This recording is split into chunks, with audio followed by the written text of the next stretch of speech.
Hi,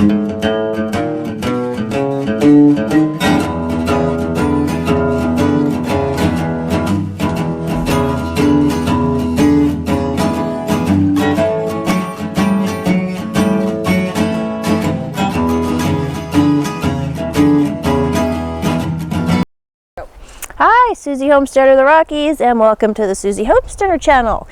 And it's almost fall, and I'm getting ready to compost my gardens.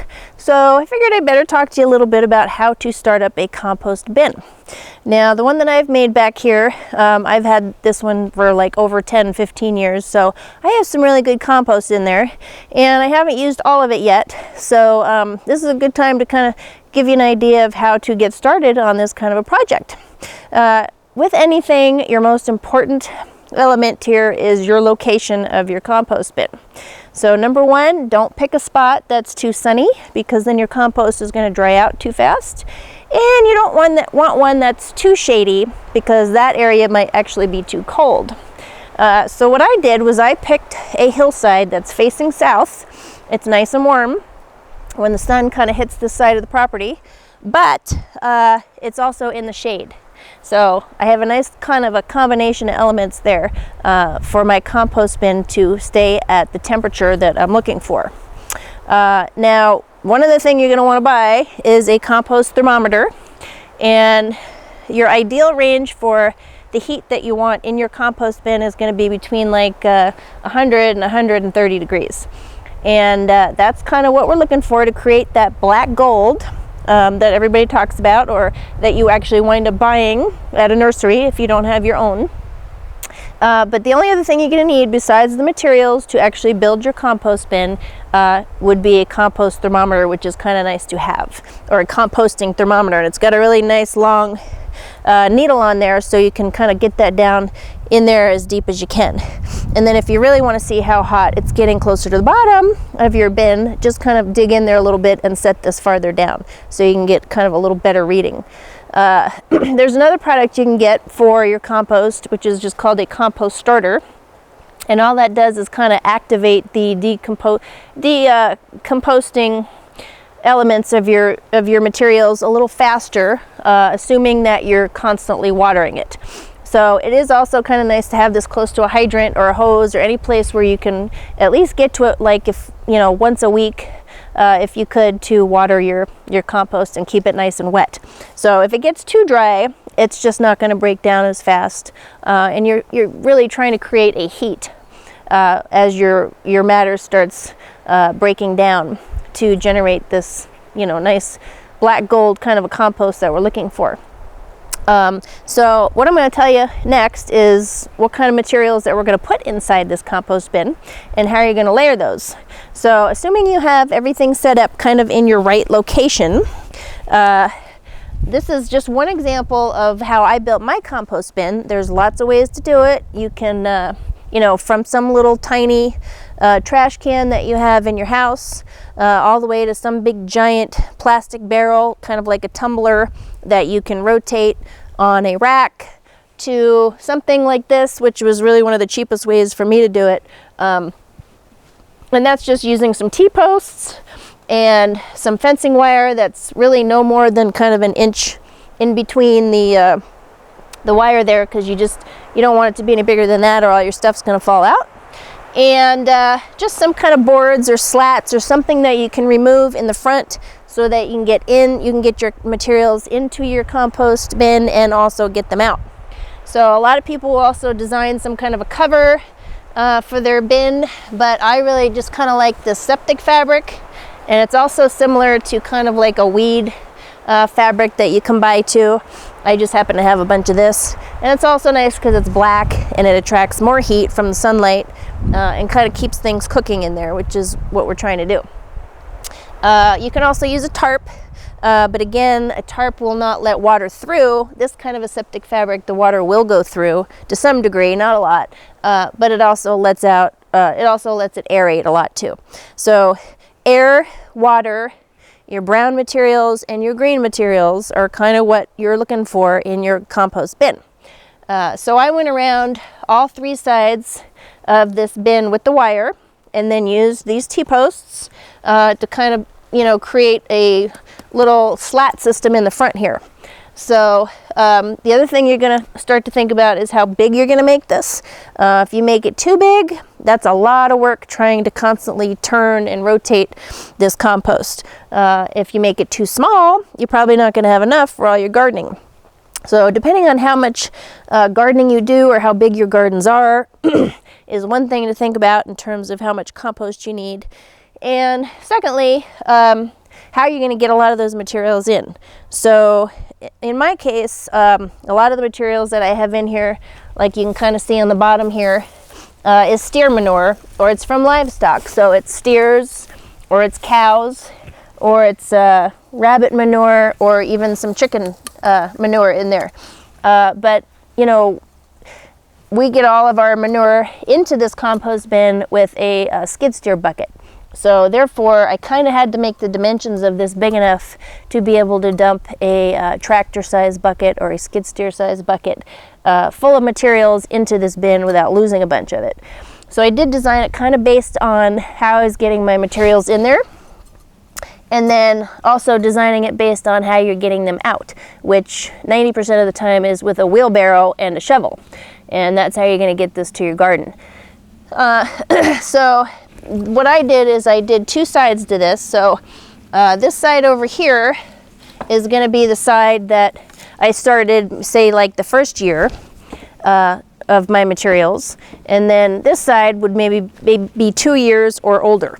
I think this one might actually be more like 4 or 5 years old, but I haven't used it in a while. But this is the side that you're going to use first, the oldest one first. So if I were going to go put this in my garden, I'd come up here with my wheelbarrow and try and take whatever is newest from the top and throw it into the pile that's not ready yet. And then what I'm going to try and do is get down to the farthest part of this older compost to be able to use for my gardening. So the idea is just get to the oldest compost you can, because that's where it's really decomposed, and put that into your wheelbarrow to be able to take to your gardens.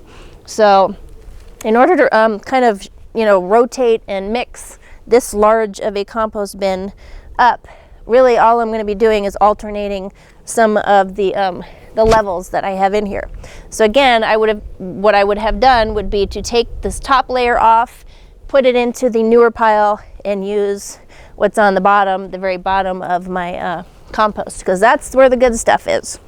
So don't think you have to come out here and be Arnold Schwarzenegger trying to shovel all this stuff and mix it all up, because when you have something this large, it's just not going to happen.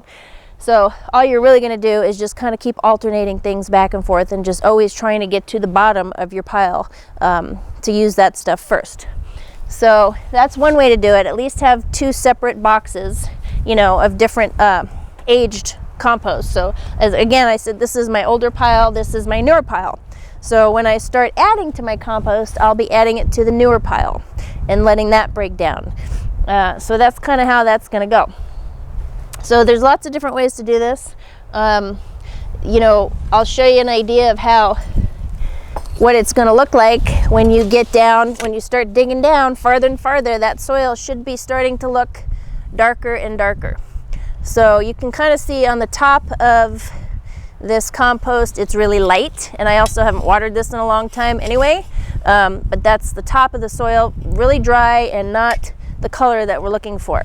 But the deeper down I'm going to go here, the darker that soil is going to get.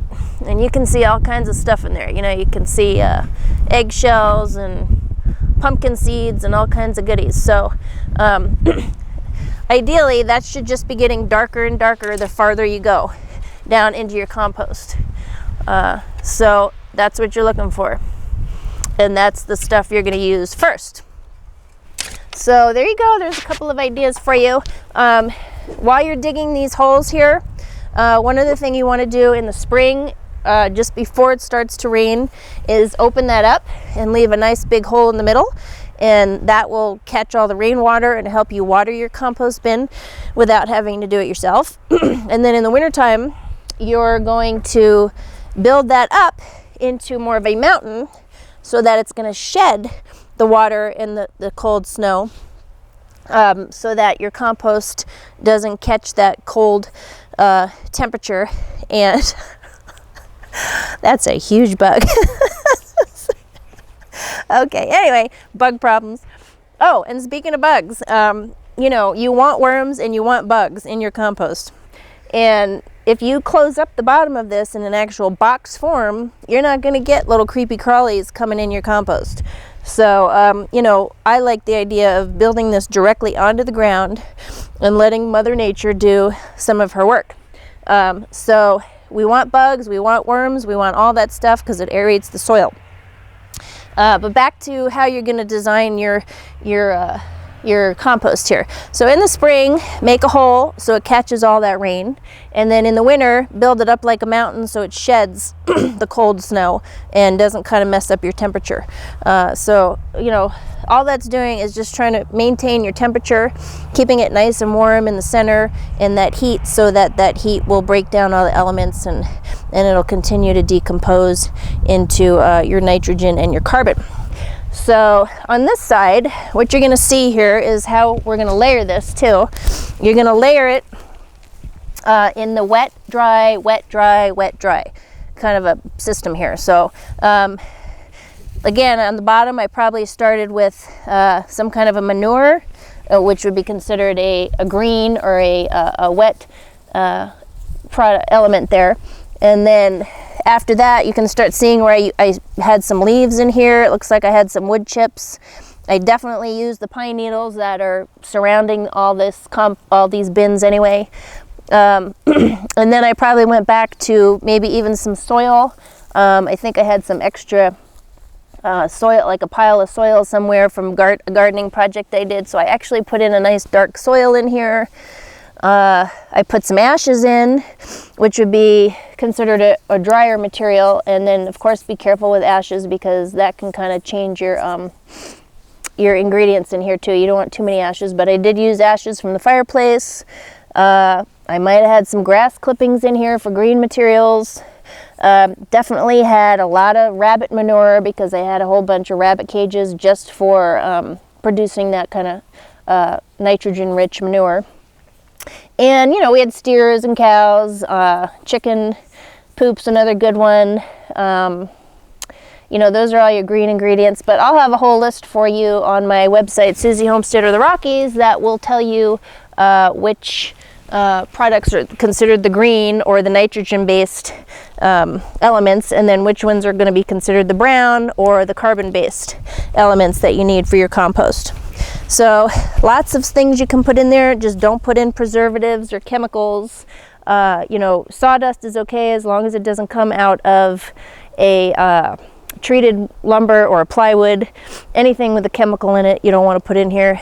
Anything with pesticides or plants you might have sprayed that died. That kind of stuff is just all common sense, but you really just need natural organic materials that break down fast and are not too large. So the finer the better, and just keep watering it. You know, I try and do mine like once a week, if not more. But what you're really just looking for is just a real damp, wet, dark soil. And as old as this is right here, even that could be way darker than that. So that's just really kind of a start, and that's probably not as dark as it could be because I probably didn't water it enough. So again, you're back to having enough air to kind of aerate things, so you don't get some kind of molds and things that you don't want to put back into your gardens. And then the water just helping to create that heat, and everything else just decomposing on its own, just like Mother Nature does. So there's a couple great ideas for you for your compost bin. And if you have any questions, come and see me on my website, Susie Homesteader of the Rockies, and we will see you there. Bye-bye.